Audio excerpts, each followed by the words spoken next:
अस्सलाम वालेकुम। मैं हूं अयाज महर। आप देख रहे हैं अयाज महर ऑफिशियल यूट्यूब चैनल।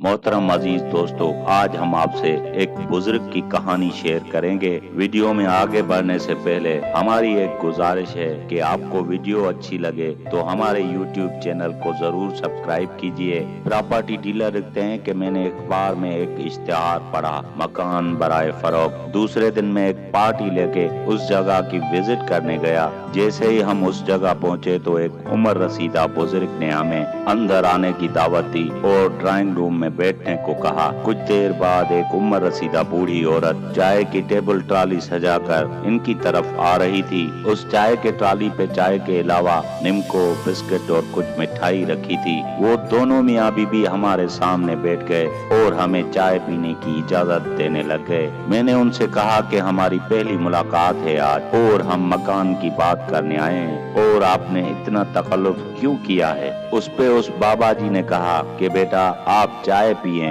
मकान की बात बाद में होगी। हम सब लोग चाय पी रहे थे और साथ ही कुछ गुफ्तगू भी कर रहे थे। कुछ देर बाद हमने चाय पीकर मैंने बाबा जी से कहा अब मकान की बात करते हैं, ये मकान आप कितने में फरोख्त करेंगे। तो बाबा जी ने कहा मकान की कीमत 50 लाख रुपए है। मैं हैरान होकर बोला कि बाबा जी आपका मकान तो 30 लाख का भी नहीं और आप 50 लाख मांग रहे हैं। हैरत की बात है, आपने हमें चाय पिलाकर एहसान किया है और मकान की कीमत भी बहुत ज्यादा मांगी है, लेकिन हमारा सौदा नहीं हो सकता। तो बाबा जी ने कहा बेटा कोई बात नहीं, खाना पीना कुछ नहीं, इंसान अपने नसीब का खाता है। हम 2-3 घंटे वहाँ पर गुजार कर खाली हाथ वापस आ गए। मैंने 3 माह बाद फिर से उसी मकान का इश्तिहार बराए फरोख्त पढ़ा और ताजुब हुआ कि अभी तक बाबा जी का मकान बिका नहीं। दोबारा राब्ता करने पर एक दूसरी पार्टी को बाबा जी का मकान दिखाने पहुंच गया।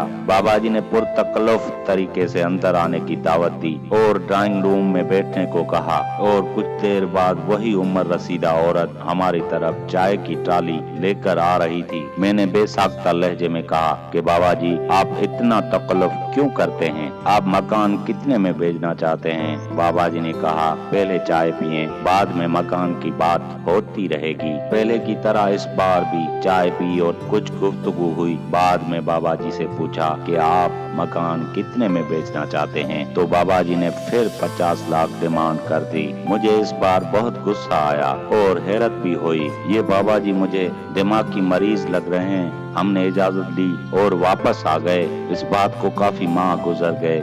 मेरा एक दोस्त जो प्रॉपर्टी डीलर था उसका मुझे फोन आया। उसने कहा कि एक मकान बहुत ही सस्ता मिल रहा है, अगर इरादा है तो चलो मैं तुम्हें मकान दिखाता हूँ। मैं अपने दोस्त के साथ चल दिया। जब वहाँ पहुँचे तो वो वही मकान था जो उस बाबा जी का था।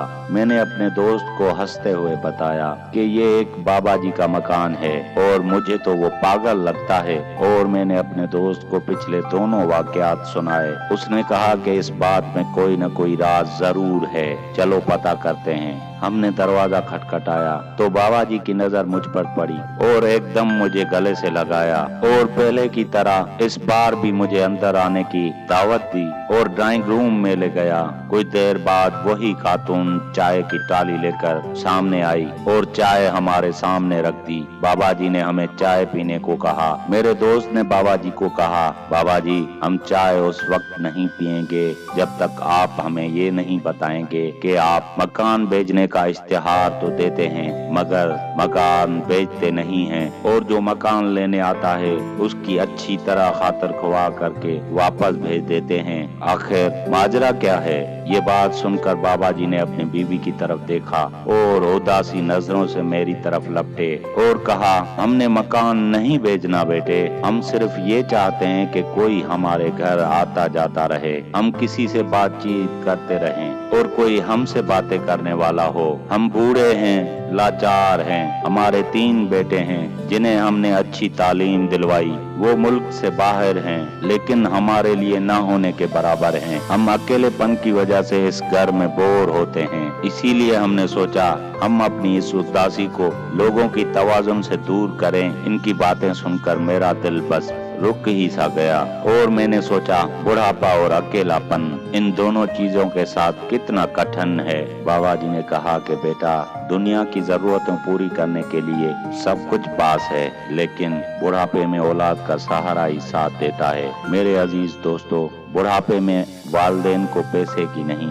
आपकी जरूरत है। लिहाजा वालिदैन को ज्यादा से ज्यादा वक्त दें, और जब वालिदैन के पास बैठे हों तो आज के दौर की सबसे बड़ी बीमारी मोबाइल फोन को दूर रखें, और जो वक्त आप मोबाइल फोन को देते हैं वो अपने वालिदैन की हंसी खुशी में गुजारें, क्योंकि अकेलापन इंसान को पागलपन तक लेकर जाता है, जहनी मरीज तक बना देता है। इसीलिए अपना भी ख्याल रखिए और अपने वालिदैन का ख्याल भी रखिए, क्योंकि आज आप उनका ख्याल रखेंगे तो आपकी औलाद आपका ख्याल रखेगी। मोहतरम अजीज दोस्तों, मुझे दीजिए इजाजत इस दुआ के साथ कि दूसरी वीडियो में जरूर मिलेंगे। तब तक के लिए अल्लाह हाफिज।